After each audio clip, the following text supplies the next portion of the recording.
સરદાર પટેલની જન્મ જયંતિ નિમિત્તે યુનિટી માર્ચનું આયોજન। સરદારની જન્મ જયંતિ પર નર્મદા જિલ્લામાં એકતાનો સંદેશ યાત્રા નર્મદાના પોઈચાથી નીકળી આજે રાજપીપળા પહોંચશે। કેન્દ્રીય મંત્રી હર્ષ મલ્હોત્રા અને રીવાબા જાડેજા એકતા યાત્રામાં પોઈચાથી રાજપીપળા સુધી યુનિટી માર્ચ હજારો લોકો જોડાયા। તો રીવાબા જાડેજાનું નિવેદન સામે આવ્યું છે। સરદાર પટેલનું જીવન પ્રેરણારૂપ, પ્રધાનમંત્રી દ્વારા સમગ્ર ભારતમાં આહવાન છે। સરદાર પટેલે ભારત વર્ષને અખંડ ભારત બનાવ્યું। સરદાર સાહેબના માર્ગદર્શન પર ચાલી એક સૂત્રતાથી દેશ બને। તો હર્ષ મલ્હોત્રાએ કહ્યું 2047માં વિકસિત ભારતના સૂત્ર સાથે આ એકતા માર્ચ।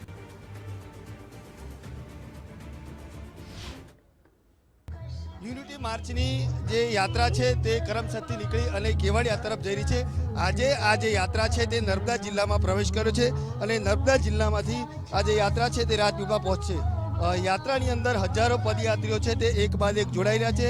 સાથે સાથે જે તમામ જે મંત્રીઓ છે તે પણ આ જે યાત્રા છે તેનો ભાગ બની રહ્યા છે। આજે ગુજરાત સરકારના જે મંત્રી છે રીવાબા જાડેજા તેઓ પણ છે। સાથે સાથે તેમની સાથે પણ વાત કરવાનો પ્રયાસ કરીશું, પરંતુ तमाम लोगों છે તે आज यात्रा છે તેનો भाग बन रहा है। क्या कहेंगे सर, आज गुजरात में जो यूनिटी मार्च चल रही है, आप भी उस मार्च का हिस्सा बने हो? सरदार साहब ने पूरे भारत को, भारतवर्ष को अखंड बनाने का जो बहुत बड़ा काम किया था, देश के प्रधानमंत्री आदरणीय नरेंद्र मोदी जी ने एकता मार्च का आह्वान करके पूरे देश के लोगों को एक सूत्र में बांधने का काम, सरदार साहब के जो मार्गदर्शन था उस मार्गदर्शन पर चल के पूरा देश एक सूत्र में बंधे, आत्मनिर्भर हो और 2047 में भारत विकसित भारत हो। इस प्रेरणा के साथ ये एकता मार्च चल रही है। लगभग 160 किलोमीटर की एकता मार्च। आज इसका 9वां दिन है। परसों ये स्टैचू ऑफ यूनिटी पर जाकर के समापन होगा इसका। बिल्कुल 160 किलोमीटરની યાત્રા છે। આપણી સાથે ગુજરાત સરકારના મંત્રી રીવાબા જાડેજા છે, તેમની સાથે પણ વાત કરીશું। શું કહેશો રીવાબા, જે રીતે જે યાત્રા છે, હજારો પદયાત્રીઓ યાત્રાનો ભાગ બની રહ્યા છે, તમે પણ આજે આ યાત્રાનો એક ભાગ બન્યા છો।